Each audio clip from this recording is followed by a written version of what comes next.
Then Keith Lee, Darby Allin, Sting, and our little puppy Pockets, who are now managed by Dustin Rhodes for whatever reason, were in an 8-man tag team match with Brian Cage, Tia Leone, Bishop Khan, and Swerve, with Prince Nana, who are now the Mogul Embassy.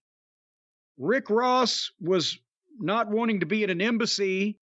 Apparently, Nana didn't want to be a Mogul, so they've combined these things.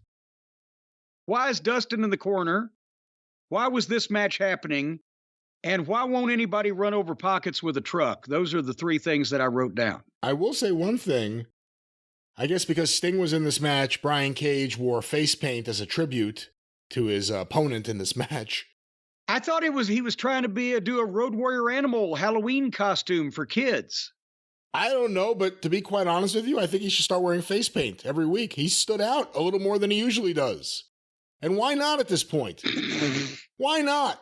Just load up on face paint and go out there. He's exaggerated his mohawk. He painted his face. He looked like a discount Road Warrior Halloween costume. I mean, I'm in favor of anything covering up Brian Cage's face, but I don't think that's addressing the real meat of the matter with his problems, which is that he's the fucking shits. The Legion of whom? All right. Okay. And what the big news in this was that the word no flashed on the screen. Yeah, AEW has new technology where they read the mind of the viewer at home. Yeah. Because that's exactly what I was thinking when that flashed on the screen. That was the big thing, was word no flashes on the screen. The announcers never referred to it. It's been reported that it wasn't a production error. It apparently was just 800 and some thousand people at the same time thinking the same thing. So that's going to be something. The most negative word in the history of society. No. You know who they're going to bring in?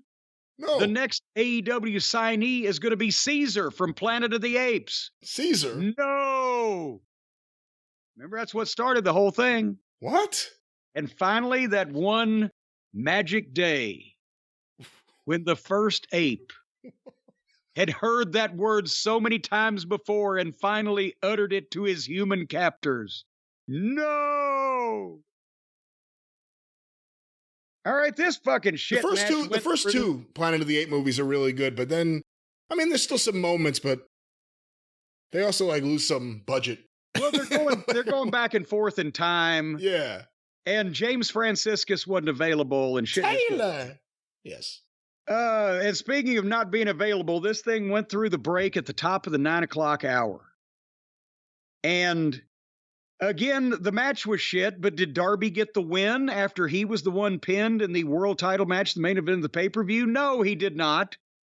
Sting got the win, even though he was on the verge of getting beaten. Cage had him up to give him his finish, but Pockets came in and helped Sting to win the match. Sting, wrestling icon for over 30 years, now needs the help of the company mascot to win the match.